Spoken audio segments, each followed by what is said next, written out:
4 ദിവസങ്ങളിലായി നടന്ന തളിപ്പറമ്പ് കീഴാറ്റൂർ ശ്രീ മുച്ചിലോട്ട് ഭഗവതി ക്ഷേത്രം കളിയാട്ട മഹോത്സവം സമാപിച്ചു. മുച്ചിലോട്ട് ഭഗവതിയുടെ തിരുമുടി ആറാടിക്കൽ ചടങ്ങോടെയാണ് സമാപനമായത്. ഡിസംബർ 2-ന് മുച്ചിലോട്ട് ഭഗവതിയുടെ തോറ്റത്തോടെയാണ് ഉത്സവത്തിന് തുടക്കം കുറിച്ചത്. തുടർന്ന് അടുക്കളയിൽ എഴുന്നള്ളത്ത്, തലസ്വരൂപ ദൈവത്തിന്റെ വെള്ളാട്ടം, മുച്ചിലോട്ട് ഭഗവതിയുടെ തോറ്റം, കണ്ണങ്ങാട്ട് ഭഗവതി, പുലിയൂർ കാളിയുടെ തോറ്റം എന്നിവയും നടന്നു. തുടർന്ന് ദിവസങ്ങളിൽ വിവിധ തെയ്യങ്ങളുടെ വെള്ളാട്ടവും, പുലിയൂർ കണ്ടൻ ദൈവം, അന്തിക്കരിവേടൻ, കണ്ണങ്ങാട്ട് ഭഗവതി, പുലിയൂർ കാളി, മുച്ചിലോട്ട് ഭഗവതിയുടെ തോറ്റം, ഗുളികൻ തെയ്യം, വിഷ്ണുമൂർത്തി, കുണ്ടൂർ ചാമുണ്ടി, കുറത്തിയമ്മ, ഞരമ്പിൽ ഭഗവതിയുടെ തുടങ്ങിയ തെയ്യക്കുലങ്ങളും കെട്ടിയാടി. ഉച്ചയോടെ മുച്ചിലോട്ട് ഭഗവതിയുടെ തിരുമുടി നിവർന്നു. കളിയാട്ടത്തിന്റെ ഭാഗമായി ക്ഷേത്ര പരിസരത്തുള്ള കുട്ടികൾ അവതരിപ്പിക്കുന്ന നൃത്തസംഗീത പരിപാടികൾ അരങ്ങേറി. കളിയാട്ട ദിവസങ്ങളിൽ ഉച്ചയ്ക്ക് 12:30 മുതൽ 2 മണി വരെയും വൈകുന്നേരം 7:30 മുതൽ 9 മണി വരെയും അന്നദാനവും ഉണ്ടായിരുന്നു. നിരവധി ഭക്തജനങ്ങളാണ് ഉത്സവത്തിന്റെ ഭാഗമായി ക്ഷേത്രത്തിൽ എത്തിച്ചേർന്നത്.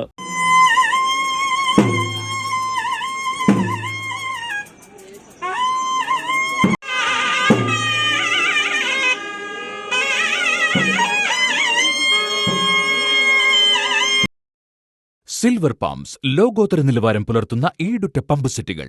ISI ISO അംഗീകാരവും 5-സ്റ്റാർ റേറ്റിംഗുമുള്ള സിൽവർ പമ്പ്സ് കുറഞ്ഞ വോൾട്ടേജിലും കൂടുതൽ കാര്യക്ഷമതയോടെ പ്രവർത്തിക്കുന്നു. Cell priming pumps, centrifugal, open well, borewell, submersible എന്നിങ്ങനെ തിരഞ്ഞെടുക്കാൻ അതിവിപുലമായ ശ്രേണികൾ.